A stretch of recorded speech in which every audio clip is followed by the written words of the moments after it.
हजरत गिरामी बिरादरान इस्लाम, आप तमामी लोगों को अच्छी तरह मालूम है कि खसखोल के कुछ नौजवानों ने मुहर्रम शरीफ के मौके पर इमाम हुसैन की याद मनाने के लिए 5 रोजा एक प्रोग्राम का आयोजन किया, जिसमें आखिरी रात में औलादे हुसैन, औलादे हसन, औलादे गौसे आजम की भी दावत हो गई और वो आए, जिनका तज़किरा, जिनका जिक्र, जिनका बयान, जिनकी जीवनी आप लोग 5 रोज से सुन रहे हैं। आज उन्हीं का बेटा, उन्हीं का लाडला हम सबों के लिए दुआ करेंगे। देखिए, इस प्रोग्राम को बिल्कुल जारी रखें। कई साल हुआ? मैं हमने अपने बड़े हजरत के साथ लॉकडाउन से पहले चट्टोग्राम गया था। चट्टोग्राम कहाँ है? मिल्की में। तो बोलिए ना, तो कहीं नहीं बोले। चट्टोग्राम में शहादत करबला महफिल हुए है। इस बार 40वां साल हुआ, 40 साल। तो जो आदमी मेन भूमिका में है उसका नाम है सूफी मीजान। क्या नाम है? जोर से बोलिए। हम लोगों को फ्लाइट का टिकट, स्पेशल ट्रेन का टिकट बना के खुद दिया और 1.5 करोड़ रुपया की गाड़ी लेके आगे सिक्योरिटी, पीछे सिक्योरिटी, वो आदमी एयरपोर्ट तक आया रिसीव करने के लिए और ले जाकर के पहले अपने घर में खिलाया, फिर एक ठोकर के शाल, एक ठोकर के लुंगी गिफ्ट में दिया और ले जाकर के 16 ताला होटल में रखा। और मैंने अपनी जिंदगी में बांग्लादेश में जो खाया, इंडिया में अभी तक नहीं खाया। ये भी मैं बता रहा हूं जी। और इंटरनेशनल प्रोग्राम उन्होंने बताया, हुजूर आज से 40 साल पहले मैं 100 रुपया महीना बैंक में चाकरी करता था और उसी वक्त हमारे यहाँ एक मौलाना जलालुद्दीन साहब थे।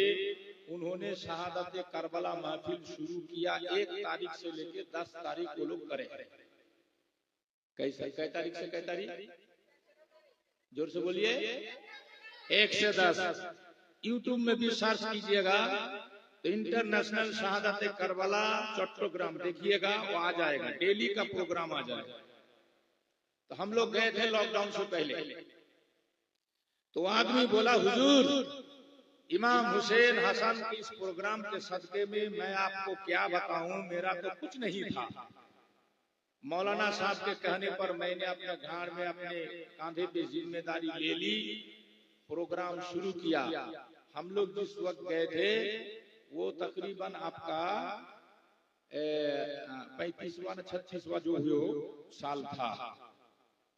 3-4 साल हो गया लॉकडाउन को। तो बोला कि हुजूर उस वक्त से लेके अब तक अल्लाह ताला ने हसन और हुसैन की इस महफिल के सदके में हमको इतना बड़ा बनाया, इतना बड़ा बनाया। जो भी मेरे साथ आता गया, इस प्रोग्राम में शरीक होता गया, अल्लाह ने सबको बड़ा बना दिया। और हमको तो इतना बड़ा बनाया कि बांग्लादेश में अभी 3000 बीघा मेरा फल और फूल की जमीन है। जोर से बोलिएगा नहीं? हुसैन के सदके में। और मैं शिल्पोपोती, मेरा बेटा शिल्पोपोती। पिछले साल का मैं प्रोग्राम घर से देख रहा था तो वो आदमी खुद अपना जेब से इंडिया से आलिम मंगाया, बगदाद से मंगाया, इराक से मंगाया, सबको होटल में रखा, सबको नजराना दिया। अपना पॉकेट से इमाम हुसैन के नाम से पिछला साल वो खर्चा किया था 1 कोटी रुपया। जोर से बोलिएगा नहीं? सुभान अल्लाह।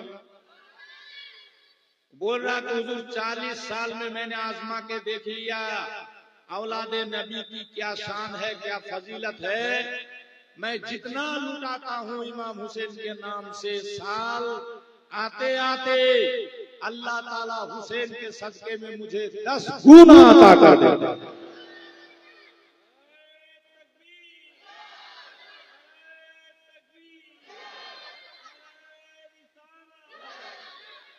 सब लोग समझ रहे हैं ना बांग्ला में बोलूं? ठीक है ना? हाँ, सुनिए, इमाम हुसैन का ये प्रोग्राम जरूर मनाइए, शहादत करबला की याद जरूर कीजिए, इसलिए कि ये कायनात और हम और आप, ये मस्जिद, ये अजान, ये कुरान, सब कुछ हुसैन के सदका में।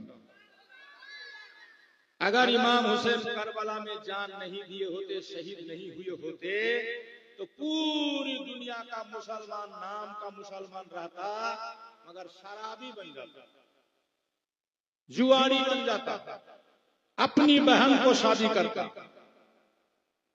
यजीद के जमाने में यही सब तो हो रहा था, इसीलिए तो हुसैन ने यजीद को नहीं माना, अपना सर दे दिया मगर हाथ नहीं दिया। इसीलिए वो शराब भी पीता था, जुआ भी खेलता था। अरे तुम इस्लाम का लीडर हो, इस्लामी बादशाह हो, अपने भाई से बहन की शादी भी कर देता था। अगर हुसैन सपोर्ट कर देते तो बाद में, आज 1400 साल के बाद, हम लोग तो यही समझते थे ना कि ये जायज था, तभी तो हुसैन ने उसको सपोर्ट किया। होता कि नहीं होता? इसी मुगालते में, इसी गलती में हम लोग बेकार हो जाते। इसीलिए हुसैन ने कहा था, मैं अपने नाना का वादा पूरा करूंगा, अपनी जान दे दूंगा, लेकिन इस्लाम को झुकने, मिटने, बर्बाद होने। और क्या मिलेगा आप लोग सुनिए। दुर्रतुन नासिहीन एक अरबी की किताब है, बहुत दिन पहले हमने वो वाकया पढ़ा था कि एक गांव में एक गरीब आदमी था। अच्छा, इमाम हुसैन के नाम से आप लोग फातिहा देते हैं कि नहीं देते? सब लोग देते हैं ना? जिससे जिसकी जो है जैसी हैसियत, तो खाली खुद फातिहा देकर खुद मत खा जाइए, बांटने की कोशिश कीजिए। हुसैन के नाम से लोगों को खिलाने की कोशिश। आज कमेटी वाला भी खिचड़ा करी से लास्ट में आप लोगों को खिलाएगा। बहुत अच्छी बात है, फातिहा करके होना चाहिए। सुन्नी जहां है वहां सुन्नी है कि नहीं? और ये अल्लाह ताला हम लोगों के नसीब में रखी हो। इमाम हुसैन का खिचड़ा हम खाते हैं, नबी का पुलाव बिरयानी हम खाते हैं, गौस का मुर्गा हम खाते हैं, और कुछ लोग हैं वो खाली टुक टुक करके देखता है। ये सुन्नी की किस्मत है कि हम लोग सब खाते हैं, माशाल्लाह। तो सुनिए, जो मैं कह रहा था, इस प्रोग्राम को मनाते रहिएगा, इसको ज्यादा से ज्यादा हिस्सा लेते रहिएगा। क्यों? क्या फायदा होगा? तो सुनिए, एक गांव में एक गरीब आदमी था। गरीब आदमी इमाम हुसैन का दिन मनाने के लिए वो बहुत सोच रहा था कि अल्लाह, मुहर्रम की आज 10वीं तारीख है, सारे लोग फातिहा करेंगे, लेकिन मेरे घर में तो एक लुकमा खाना भी नहीं है, मेरे पास 2 बच्चे हैं, दोनों यतीम है, बेसहारा है। माबूद, आज हुसैन का दिन है, मैं करूं तो क्या करूं? सोचते सोचते देखा कि इलाके में एक मुसलमान काजी रहता है, बहुत पैसा वाला मुसलमान काजी। तो सोचा कि काजी साहब के घर में जाके देखा, अगर 10 रुपया मिल जाए तो सुबह फजर की नमाज पढ़ के बेचारा गया, दरवाजा खटखटाया, काजी साहब, ओ काजी साहब, বাড়িতে আছেন? কাজী সাহেব, আমি একজন মুসলমান, ইমাম হুসেনের গোলাম। আজকে 10 মুহররম ইমাম হুসেনের ফাতিহার দিন। কাজী সাহেব, আমার বাড়িতে একটা দানা পর্যন্ত নাই। আল্লাহর ওয়াস্তে ইমাম হুসেনের নামে আপনি যদি 10টা টাকা দেন তো খুব ভালো হয়। जोर से बोलिए, समझ में आ रही है? क्लियर?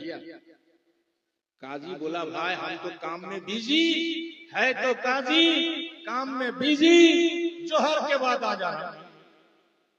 चला गया गरीब मुसलमान, क्या करता बेचारा, खाली हाथ लौट के चला गया। जोहर की नमाज जैसे पढ़ी, अदा करने के बाद उम्मीद लेकर छूट दौड़ पड़ा। काजी साहेब दरवाजा खटखटाया। काजी ने कहा, अभी भी मैं व्यस्त हूँ, এখনো আমি ব্যস্ত, পারলাম না। যদি তুমি কিছু নিতে চাও আসরের পর চলে আসবা।